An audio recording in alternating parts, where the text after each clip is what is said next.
Hello student, आज हम इस वीडियो में पाठ किशोरावस्था की ओर क्लास 8 साइंस का अति लघुत्तरीय प्रश्न लेकर आए हैं जो परीक्षा की दृष्टि से अति महत्वपूर्ण है।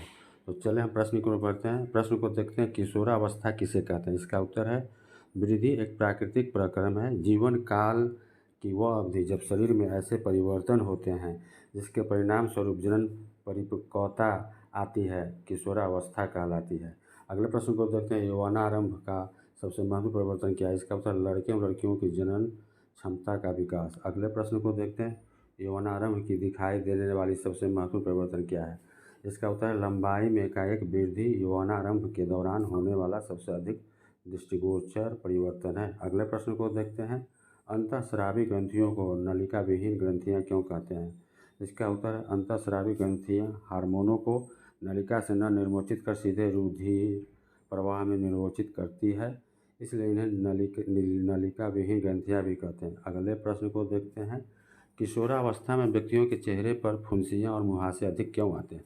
इसका उत्तर है किशोरावस्था में व्यक्तियों के तलीय ग्रंथियाँ अधिक क्रियाशील हो जाती हैं, जिनके कारण चेहरे पर फुंसियाँ और मुहासे अधिक आते हैं। अगले प्रश्न की ओर बढ़ते हैं, गौण लैंगिक लक्षण क्या है। इसका उत्तर है गौण लैंगिक लक्षण वे लक्षण हैं जो यौवनारंभ के दौरान वृषण एवं अंडाशय शुक्राणु एवं अंडाणु उत्पन्न करते हैं तथा लड़कियों में स्तनों का विकास होने लगता है तथा लड़कों के चेहरे पर बाल उगने लगते हैं अर्थात दाढ़ी मूछ आने लगती है। ये लक्षण क्योंकि लड़कियों को लड़कों से पहचानने में सहायता करते हैं, अतः इन्हें गौण लैंगिक लक्षण कहते हैं।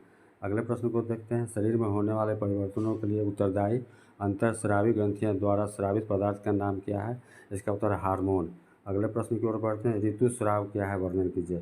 जब अंडाणु का निषेचन नहीं हो पाता तब उस स्थिति में अंडाणु तथा गर्भाशय का मोटा स्तर उसकी रुधिर वाहिकाओं सहित विस्तारित हो जाता है, जिसे ऋतुस्राव अथवा रजोधर्म कहते हैं। इसका चक्र 28 से 30 दिनों का होता है। अगले प्रश्न की ओर बढ़ते हैं, लिंग हार्मोन क्या है, उनका नामकरण इस प्रकार क्यों किया गया, उनके प्रकार बताइए। इसका उत्तर है वृषण एवं अंडाशय अंतःस्रावी ग्रंथियां भी हैं जिनसे लिंग हार्मोन का स्राव होता है। ये हार्मोन गौण लैंगिक लक्षणों के लिए उत्तरदायी है, इसलिए इन्हें लिंग हार्मोन कहते हैं। ये पीयूष ग्रंथि द्वारा स्रावित हार्मोनों के द्वारा नियंत्रित होते हैं। अगले प्रश्न को देखते हैं, लिंग गुणसूत्र किसे कहते हैं। इसका उत्तर है वे गुणसूत्र जो मनुष्य में लिंग का निर्धारण करते हैं लिंग गुणसूत्र कहलाते हैं। ये दो होते हैं, एक एक्स और वाई दूसरा गुणसूत्र। अगले प्रश्न को देखते हैं, एक नर हार्मोन का नाम बताइए। इसका उत्तर है टेस्टोस्टेरॉन। अगले प्रश्न की ओर बढ़ते हैं, एक मादा हार्मोन का नाम बताइए। इसका उत्तर है एस्ट्रोजन। अगले प्रश्न को देखते हैं, किस ग्रंथि को मास्टर ग्रंथि कहते हैं। इसका उत्तर है पीयूष या पिट्यूटरी ग्रंथि। अगले प्रश्न को देखते हैं, लड़कों में लैंगिक परिवर्तन के लिए उत्तरदायी हार्मोन का नाम लिखिए। टेस्टोस्टेरॉन। अगले प्रश्न में देखते हैं, लड़कियों में लैंगिक परिवर्तन के लिए उत्तरदायी हार्मोन का नाम लिखिए, एस्ट्रोजन। आगे बढ़ते हैं, स्त्रियों में जनन काल की अवधि कितने समय तक रहता है। इसका उत्तर है स्त्रियों में जनन काल की अवधि 10 से 12 वर्ष में आरंभ होकर 40 से 45 वर्ष की आयु में समाप्त हो जाता है। आगे बढ़ते हैं, मनुष्य में लिंग निर्धारण कैसे होता है। मनुष्य में जब एक्स गुणसूत्र वाला अंडाणु को निषेचित करता है तो युग्मनज में 2 एक्स गुणसूत्र होंगे, जिससे वह मादा शिशु में विकसित होगा। यदि अंडाणु को निषेचित करने वाला शुक्राणु वाई गुणसूत्र है तो नर शिशु विकसित होगा। अगला प्रश्न देखते हैं, रजोदर्शन किसे कहते हैं। इसका उत्तर लड़कियों में पहला ऋतुस्राव यौनारंभ में होता है, जिसे रजोदर्शन कहते हैं। अगले प्रश्न को देखते हैं, रजोनिवृत्ति क्या है। लगभग 40 से 45 वर्ष की आयु में ऋतुस्राव होना रुक जाता है। ऋतुस्राव के रुक जाने को रजोनिवृत्ति कहते हैं। अगले प्रश्न को देखते हैं, गायटर किस ग्रंथि का रोग है। इसका उत्तर थायराइड ग्रंथि।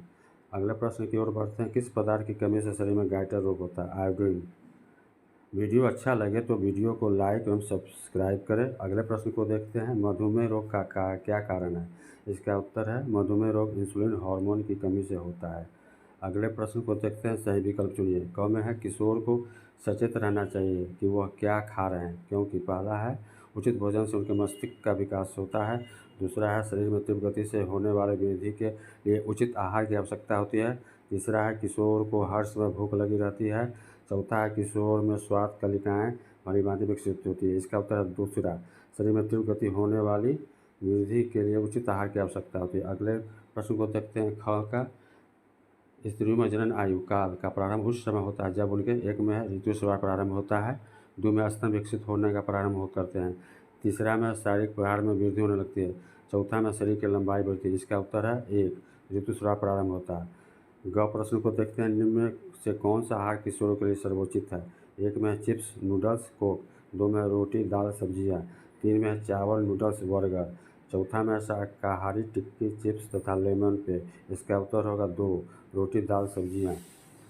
अगले प्रश्न को देखते हैं। एडम्स एप्पल क्या है? इसका उत्तर है यौवनारंभ में स्वर यंत्र अथवा लरिंकस में वृद्धि का प्रारंभ होता है। लड़कों का स्वर यंत्र विकसित होकर अपेक्षाकृत बड़ा हो जाता है। लड़कों में बढ़ता हुआ स्वर यंत्र गले के सामने की ओर सुस्पष्ट उभर भाग के रूप में दिखाई देता है, जिसे एडम्स एप्पल कहते हैं अथवा कंठमणि कहते हैं। चित्र में आप देख सकते हैं एडम एप्पल, किशोर लड़के का एडम एप्पल इस प्रकार दिखाई देता है। आज के लिए बस इतनी, फिर अगले वीडियो में मिलेंगे।